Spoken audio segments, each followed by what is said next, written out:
But I think that it's important for us to recognize something here. That we're living in challenging times.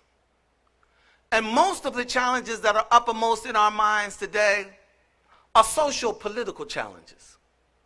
It's ISIS, it's Boko Haram, it's Syria, it's Libya, it's North Carolina even.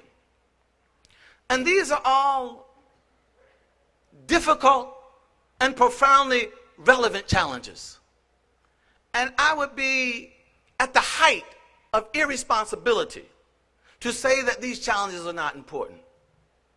But I want to invite you to just remember this.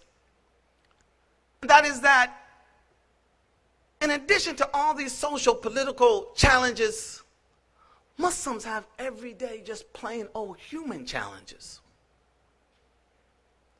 Muslims, there are people in this room who are struggling to keep their children Islamically engaged.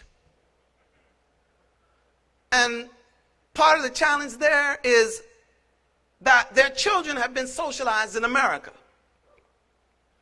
They may have been socialized back home, or maybe even back in the day, like me.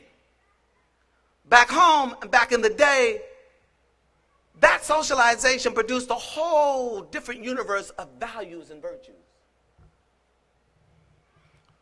But their children don't have the advantage of that.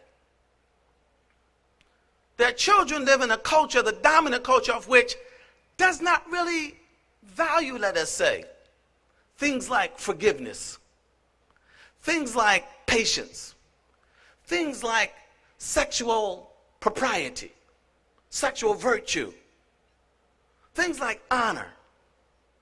And yet, these young people find themselves socialized by all this and then trying to reconcile Islam with a culture that says, go out and be all you can be. Go for the gusto. And here's Islam saying, wait a minute, you want to live fully, but also righteously. Fully, but righteously. And you have here in this room parents who are struggling to find that balance.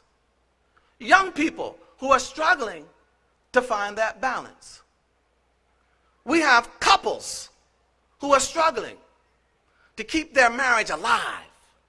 Not just, hi honey, salam alaikum, but to keep it alive. And my point here is this. We cannot allow the notion of service to overlook these fundamental basic human needs. We must serve our community in the way of being good brothers and sisters, reliable shoulders to lean on, confidants in whom we can share our deepest worries and concerns without worrying about our picture showing up on the masjid wall, without worrying about our business being plastered all over Facebook or something like that. Muslims need each other. We need each other. We need brothers and we need sisters. We need people to help us bear the burden sometime of parenthood or of being imam or being a care president. We need that service as well. And that service should never be seen as less than the service to those issues that catch all the headlines. Because ultimately, it is what we are to each other that will determine the texture of our collective existence.